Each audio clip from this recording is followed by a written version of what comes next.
పేరిట వందనాలండి. మరి ఈ గ్రామానికి ఎందుకు వచ్చాము? ప్రియులారా, యేసుక్రీస్తు వారు భూమి మీద సంచరించిన కాలంలో రాజ్య సువార్త ప్రకటించడానికి, పరలోక రాజ్యము సమీపించున్నది, మారు మనసు పొందుడని ప్రకటించడానికి ఈ లోకానికి వచ్చాడు ఆయన.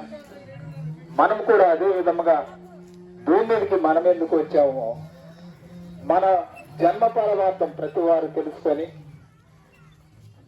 మన బ్రతుకు ఈ లోకంలో ఎలా బ్రతకాలో, ఎలా బ్రతికితే పరలోకం వెళ్తామో యేసుక్రీస్తు వారు గ్రంథంలో రాయబడిన ప్రకారముగా మనం బ్రతికితే పరలోకం వెళ్తాం, బ్రతకపోతే నిత్య నరకానికి వెళ్తాం. ఇలారా ఆలోచించండి. అందుకే సువార్త ఈ గ్రామానికి ప్రకటింపబడుతుంది. కానీ దేవుడు కోరుకున్న ప్రకారముగా దేవుని సంతోషపెట్టాలంటే మన ఇష్టానుసారంగా బ్రతికే దేవుని సంతోషపెట్టలేవండి. దేవుడు చెప్పిన ప్రకారం దేవుడు ఎలా బ్రతకమన్నాడు అలా బ్రతికితేనే దేవునికి సంతోషం, మనకు కూడా పరలోకంలో సంతోషం. ధనవంతుడు తనకిష్టమైనట్టు ఈ లోకంలో బ్రతికి తన ఎన్నోసార్లు విన్నాం ఆ మాట. ధనవంతుడు తనకిష్టమైనట్టు ఈ లోకంలో బ్రతికాడు, సుఖాన్ని అనుభవించాడు, పాతాళానికి వెళ్ళాడు.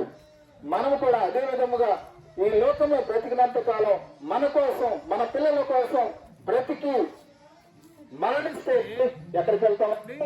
నిత్య నాశనానికి వెళ్తాం. అందుకే నిత్య నాశనానికి వెళ్ళకూడదని, పరలోకానికి వెళ్ళాలని, ఆ మార్గం ఏంటో మనకు తెలియాలని మరి సాయంత్రం అనేక సంగతులు చెప్పడానికి దైవజనులు ఇస్తున్నారు. అందుకే మీరు కూడా మీ పనులు ముగించుకొని అంగన్వాడీ కేంద్రం దగ్గరికి రావాలని ప్రభుత్వం మనం చేస్తున్నాం. దేవుడి మాట దీవించును గాక.